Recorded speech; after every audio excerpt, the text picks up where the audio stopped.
So after I spent about a week working on a Mono Ice guide, Hoyo nerfs Miyabi during her own banner. Okay, before you panic, let me explain what happened. In this newest Deadly Assault rotation, the enemies have 10% more max anomaly buildup. So basically, if you would have filled up an anomaly in the previous rotation, you would only fill up 91% of the anomaly on this rotation. Or if it took 10 dodge counters to fill up an anomaly on last rotation, this time it would take 11. I first saw this on Bilibili, but at least on the English side, the source of this information is pretty reliable. So let's talk about it. First, I'll talk about how this affects Mono Ice.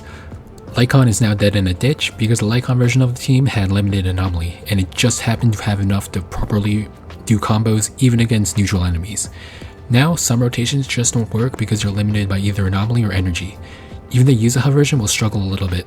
Without a good buff to work with, there will be times where there just isn't enough ice anomaly to disorder, which you might see in the B-roll. Does this mean Mono Ice is dead?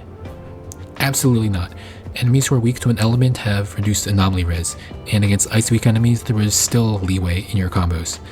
And this Deadly Assault rotation doesn't have an ice weak boss for the first time in like forever, so Miyabi was always going to be weaker than normal in this rotation.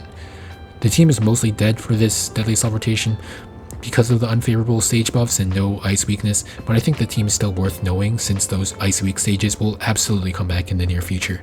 And how does this change affect other teams? I think this actually doesn't affect most anomaly teams too badly and nerfs everyone else. Let's talk about anomaly teams first. Most of you should know, but in case you don't know, you cannot overflow anomaly.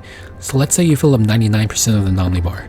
No matter how much anomaly you apply in the next instance, it will only apply that anomaly and none of it will overflow.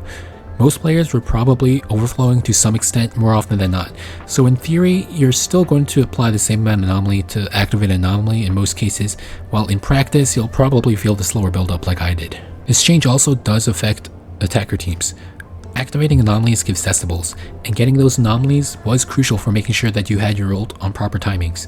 So it's entirely possible that because of this change, you're missing some decibels for a stun window that you otherwise would have had. Now we have to talk about why they might make this change. There's one giant red-headed reason I can think of, because otherwise I can't really think of any other reason for this change. It's kind of silly to think that they'd implement something that would negatively affect the rerun of their most popular agent. And even though anomalies in general outperform attackers, it's not like this is the kind of game that needs subtle balance changes like these, especially when they negatively affect the player. Finally, does this matter? I think it's worth sharing. I didn't see any other content creator talk about this, so that's why I made this video. I think people should know when Hoyoverse tries to do stupid changes under people's noses, and this time it's because the new support agent makes applying anomalies too easy. Next time it could be because they need to sell the new rupture agent and pretend like they couldn't have just been attackers, so they need to buff everyone's defense. On the other hand, in practice this isn't a big deal.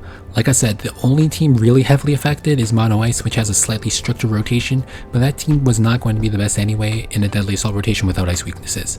It still does outperform most other teams, but a low-cost team probably isn't getting any kills on these bosses.